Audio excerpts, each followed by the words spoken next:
हम रूल्स के खिलाफ नहीं है। पूरे हिंदुस्तान में एक भी लाइसेंस नहीं बनाया है, उसके पीछे कोई ना कोई कारण रहा हो। हम एग्री करते हैं, बिल्कुल 8 हफ्ते का बेचना चाहिए, एक वैक्सीन लगा के बेचना चाहिए। तो इस तरीके की जो मानने वाली चीजें हैं, 2017-18 से लेकर आज तक किसी ने लाइसेंस क्यों नहीं दिया? क्या वो लाइसेंस लेना नहीं चाहता है? लेकिन आपने कंडीशन ऐसी बना दी कि हमको मोटरसाइकिल उड़ा के दिखाओ, तब ड्राइविंग लाइसेंस मिलेगा। अमेरिका में एक व्यक्ति को जगह 70 स्क्वायर फीट की जगह चाहिए जेल में। हमारे यहाँ 1/3 पॉपुलेशन अमेरिका के जेल के कानून को भी पूरा नहीं कर पाती, और आपको कुत्तों के लिए 144 स्क्वायर फीट की जगह चाहिए, 72 स्क्वायर फीट की जगह चाहिए, जो हमारे पक्ष से क्यों नहीं 2 आदमी रखे गए? पूछते तो हमसे, हमारे ऊपर रूल्स लागू करने हमसे पूछेंगे नहीं करते। तो छोटा तबके के हैं, कुत्ते पाल के अपना बच्चों का स्कूल का फीस देते हैं और पेट शॉप चला के अपने घर की रोजी रोटी चलाते हैं। तो अभी तक पीएलए ने क्या किया? मेरा एक काउंटर क्वेश्चन है कि 2017 2018 में रूल्स आ गए, ठीक, लेकिन किसने लाइसेंस बनवाया? पूरे हिंदुस्तान में एक भी लाइसेंस नहीं बनाया है, उसके पीछे कोई ना कोई कारण रहा होगा। और कारण क्या है कि आपने ऐसा कर दिया है कि कोई फॉलो कर ही नहीं सकता। और लोग जो हमारे सरकार में बैठे हैं, उनकी आंखों पे पट्टी लगी हुई, उनको दर्द नहीं दिखता, उनको गरीब आदमी का दर्द नहीं दिखता। आपने ये रूल्स एंड लॉज बनाए हैं, क्या किसी भी आदमी को, एक आदमी को हमारे पक्ष से आपने अपने साथ इन्वॉल्व किया है कि हमारे साथ मिलकर आप ये रूल्स बनाओ? हम रूल्स के खिलाफ नहीं है। जिस तरीके से इंप्लीमेंट किए जा रहे हैं और जिस तरीके से ये लागू हो रहे हैं, और ये लागू हो रहे हैं, सरकार का तो मुखौटा है, पीछे इसके एनजीओ है, इसके पीछे वो लोग हैं जो वीगन में विश्वास रखते हैं, इसके पीछे वो लोग हैं जो चाहते ही नहीं है कि भारत प्रोग्रेस करे और यहां पे कोई गाय का दूध भी पिए। उस तरह के लोग हैं, बाहरी विदेशी ताकतें हैं, विदेश से पैसा आता है। तो सर आप ये कह रहे हैं कि जो रूल्स बने हैं जी, इसके पीछे कुछ एनजीओज हैं जो गवर्नमेंट के साथ मिलकर, या गवर्नमेंट को जिन्होंने बताया कि आप ये रूल इंप्लीमेंट करें? गवर्नमेंट को डिक्टेट करके ये रूल्स बनाए गए और इसके हमारे पास दस्तावेज है और हम इसको प्रूफ कर देंगे कि गवर्नमेंट से मिल के ही बनाए गए। अगर नहीं तो आप ये बताइए, उन रूल्स बनने के टाइम हमारे पक्ष से क्यों नहीं 2 आदमी रखे गए? पूछते तो हमसे, हमारे ऊपर रूल्स लागू करने हमसे पूछेंगे भी नहीं। तो सर आपने अपने एंड पे ट्राई नहीं किया जिस टाइम पे रूल्स बन रहे थे कि आप खुद के, हम भी इन्वॉल्व हो, या आपने अपनी बात रखी हो कि क्या रूल्स में चेंज होने चाहिए, रूल्स बन रहे हैं तो कैसे बनने चाहिए? भाई हमने अपनी बात रखी, वो पेपर में निकालते थे कि साहब अगर किसी को कोई ऑब्जेक्शन है तो बता दो। अजय प्रताप जी ने सबको A to Z अपने ऑब्जेक्शंस पोस्ट किए, बताए, डाले, लेकिन आपकी एक नहीं सुनी गई। क्यों से कि फिर समझिए, हैव्स एंड हैज नॉट की ये लड़ाई है। एक तरफ वो लोग हैं जो सरकार चलाते हैं, जो मजबूत हैं, और एक तरफ वो लोग हैं जो मजदूरी करते हैं, छोटा तबके के हैं, कुत्ते पाल के अपना बच्चों का स्कूल का फीस देते हैं और पेट शॉप चला के अपने घर की रोजी रोटी चलाते हैं। और हमने इस बारे में एनिमल वेलफेयर बोर्ड से भी संपर्क किया, उनसे भी जब हमने डिस्कशन करी तो वो लोगों ने हमारी बात समझी, लेकिन उसमें जिस भी अधिकारी ने हमारी बात समझ के हमें थोड़ी भी हमसे सहानुभूति दिखाई, अगले ही पल उसका स्थानांतरण करा दिया गया। सर जैसा कि अब ये रूल्स बन चुके हैं, तो पीएलए ने कुछ केसेस कोर्ट में डाले हैं, तो उससे लोगों के लिए क्या बेनिफिट हुआ और क्या नुकसान हुआ, इसके बारे में थोड़ा आप बताएं कि पीएलए ने कुछ अगर मेहनत की है लोगों के लिए तो उससे क्या रिजल्ट निकला है? बहुत अच्छा सवाल है आपका आशु जी। पहले तो ये कहना चाहेंगे कि सड़क से लेके और कोर्ट तक पेट लवर एसोसिएशन लड़ता रहा। हमने 2 तगड़े प्रोटेस्ट दिल्ली में जंतर मंतर में किए। जब हमारी नहीं सुनी गई, पिटिशंस दी गई, हमारी सरकार ने कोई भी बात सुनने से इनकार कर दिया, तो हमारे पास कोई चारा नहीं बना। जो ड्राफ्ट रूल्स इन्होंने दिए थे, हमने उनको चैलेंज किया सुप्रीम कोर्ट ऑफ इंडिया में। जब ड्राफ्ट रूल्स को हमने चैलेंज किया तो जस्टिस लोकुर साहब थे और उन्होंने ये हमसे बोला कि अभी तो ये ड्राफ्ट रूल्स है। हमारे वकील साहब सलमान खुर्शीद जी थे, मैं खुद कोर्ट में प्रेजेंट था, मैं उनके साथ खड़ा था। उन्होंने बोला कि ये रूल्स तो अभी आए नहीं है, ड्राफ्ट फॉर्म पे, तो ड्राफ्ट फॉर्म पे आप क्यों इसको चैलेंज कर रहे हो? और आप चिंता मत करो, जब ये रूल्स बनेंगे, आपको कोई ऑब्जेक्शन होगा तो आप बताना, हम लोग यही हैं। लेकिन वो उन्होंने बोला और उसके 1-1.5 साल में वो रिटायर कर गए, तब तक ये रूल्स हकीकत में आ गए। ठीक, इसको फिर हमने चैलेंज किया, हाई कोर्ट में चैलेंज किया, और सोचा कि अगर नहीं न्याय मिलेगा तो सुप्रीम कोर्ट में चैलेंज किया। लेकिन हम जानते हैं न्याय प्रणाली हमारे देश की क्या है। सुनने का टाइम किसको है, कितना डेप्थ में वो जा सकते हैं, क्या वो समझ सकते हैं कि हम किस चीज की बात कर रहे हैं और कितने सारे लोग इससे प्रभावित होंगे। मेरा ख्याल इस तरह की बात नहीं हो पाई है। बट अभी हम एम्प्लॉयमेंट को लेके और जो लोग हमारे व्यवसाय के बाहर जाएंगे उसका कितना बड़ा इम्पैक्ट है, उस चीज को भी हम कोर्ट में जरूर उजागर करेंगे कि ये रूल्स लागू करने से कितना बड़ा इम्पैक्ट है। और फिर मैं बोलना चाहता हूं, हम लोग रूल्स फॉलो करने या लाइसेंस बनवाने से नहीं घबराते हैं, लेकिन आप बताइए, आप मोटरसाइकिल चलाते हैं, गाड़ी चलाते हैं, अगर ये लाइसेंस की कंडीशन रख दी जाए कि गाड़ी को आपको 100 फीट फ्लाई करा के ले जाना है या मोटरसाइकिल को 200 फीट फ्लाई करा के ले आना है, तो क्या आपको लाइसेंस की कंडीशन डाल देंगे तो आप लाइसेंस बनवा सकते हैं?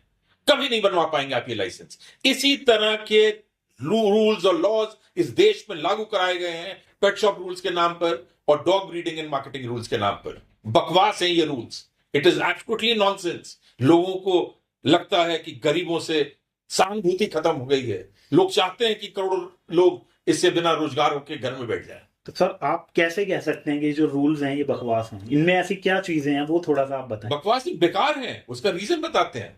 अभी तक ये पूरा सेक्टर डिसऑर्गेनाइज सेक्टर या अनऑर्गेनाइज सेक्टर था, ठीक?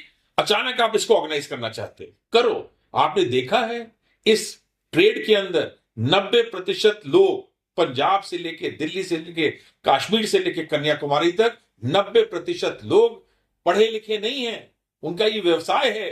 कल आप सब्जी बेचने वाले पे रूल ले आओगे तो मैं गारंटी करता हूं इस देश में सब्जी बिकना बंद हो जाएगी। जिस तरीके से आने वाले समय में जिस तरह की ये रूल्स बने हैं, जिस तरह की ये चीजें आई हैं, इसके अंदर मैं गारंटी करता हूं कि एक भी आदमी 2017-18 से लेके आज तक किसी ने लाइसेंस क्यों नहीं लिया? क्या वो लाइसेंस लेना नहीं चाहता है? लेकिन आपने कंडीशन ऐसी बना दी कि हमको मोटरसाइकिल उड़ा के दिखाओ तब ड्राइविंग लाइसेंस मिलेगा।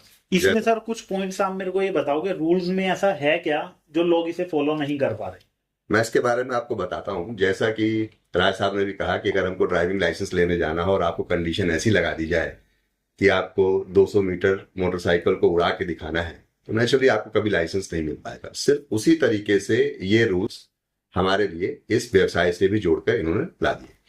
जब इन रूल्स को आप ध्यान से देखोगे, क्योंकि ये एक संवेदनशील मामला है, तो जनरली लोग इसको बड़ी संवेदना से देखते हैं और सोचते हैं कि हम पेट्स के प्रति बहुत जागरूकता दिखा रहे हैं और करना चाह रहे हैं। लेकिन मेरा मानना यह है कि संवेदनशील व्यक्ति जो है वो सिर्फ ऐसा नहीं होता कि वो सिर्फ जानवरों के प्रति संवेदनशील होगा, वो मनुष्यों के प्रति भी संवेदनशील होना चाहिए, वो पेड़ पौधों के प्रति भी संवेदनशील होना चाहिए। इसमें जब कानून बनाए गए तो बड़ी ही चालाकी से इन्होंने ये सारे के सारे कानून, अगर आप देखोगे यूएस डिपार्टमेंट ऑफ एग्रीकल्चर, उसके अंदर में आता है एनिमल वेलफेयर एक्ट और एनिमल वेलफेयर रेगुलेशंस, ये 99% कानून वहां से उठाए गए।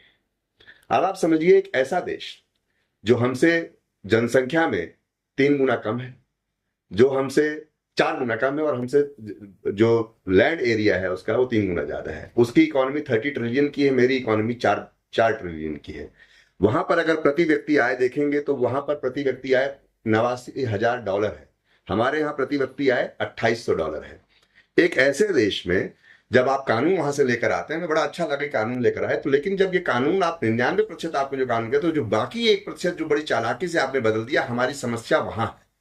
हमारी समस्या ये नहीं है कि आप बच्चे को एक लेट से एक पपी जो है, एक डॉग का बेबी, उसे हमें कहते हैं इस रूल के हिसाब से कि 8 हफ्ते का बेचना चाहिए। हम एग्री करते हैं, बिल्कुल 8 हफ्ते का बेचना चाहिए, एक वैक्सीन लगा के बेचना चाहिए। तो इस तरीके की जो मानने वाली चीजें हैं वो बिल्कुल ठीक है। लेकिन अब आप ये बताइए कि एक कानून में इसमें ये लेकर आए कि एक कुत्ते के लिए जितनी जगह अमेरिका में 12 स्क्वायर फीट जगह चाहिए एक कुत्ते को रखने के लिए, हमारे यहाँ उस कुत्ते को रखने के लिए 72 स्क्वायर फीट की जगह चाहिए, 6 गुना ज्यादा।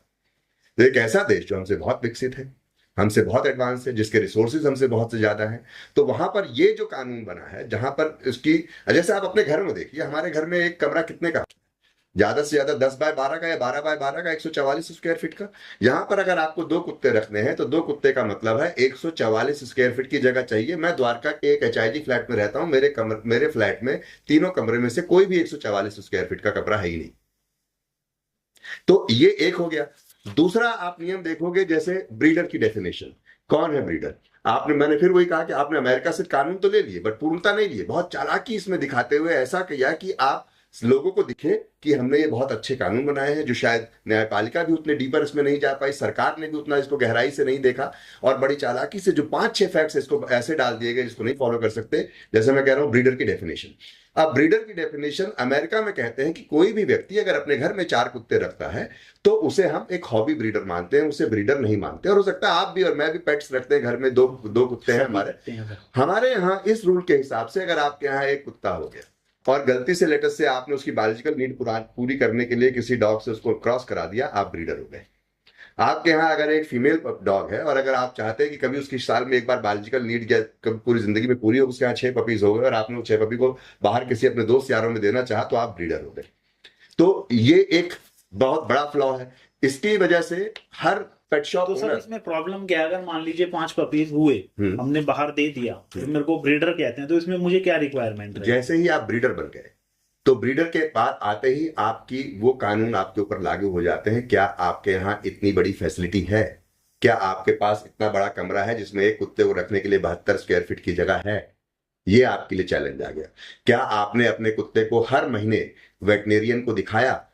ये अमेरिका का लॉ कहता है कि आप जो भी ब्रीडर है उसको अब हर महीने नहीं, साल में एक बार अपने कुत्तों की जांच करानी है, अपने पशुओं की जांच करानी है। हमारा कानून कहता है हर महीने कानून की जांच करें। आप और मैं बताइए, हमारे बच्चे हैं, परिवार वाले, हम तो अपने बच्चों का एनुअल चेकअप नहीं करा पाते।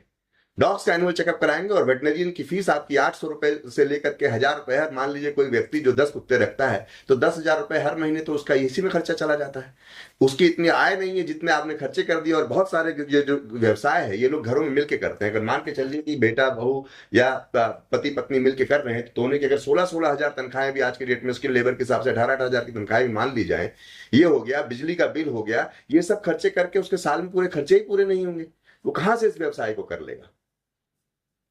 इसके अंदर में तीसरी कंडीशन आपको दिखाते हैं।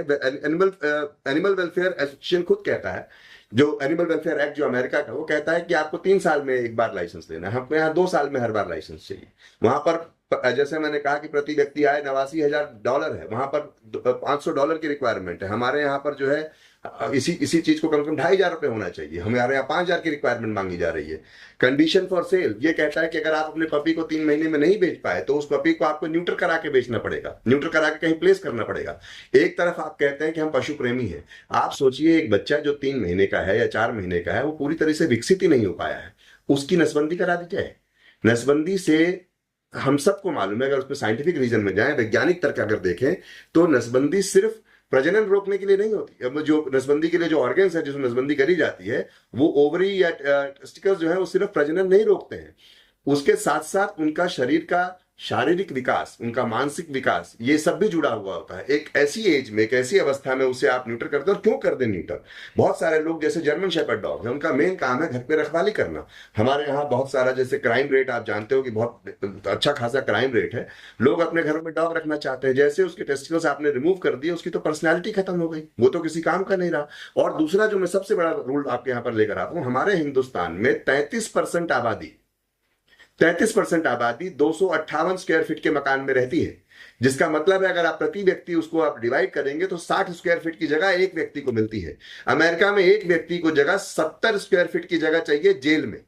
हमारे यहाँ 1/3 पॉपुलेशन अमेरिका के जेल के कानून को भी पूरा नहीं कर पाती, और आपको कुत्तों के लिए 144 स्क्वायर फीट की जगह चाहिए, 72 स्क्वायर फीट की जगह चाहिए, जो 6 गुना ज्यादा है।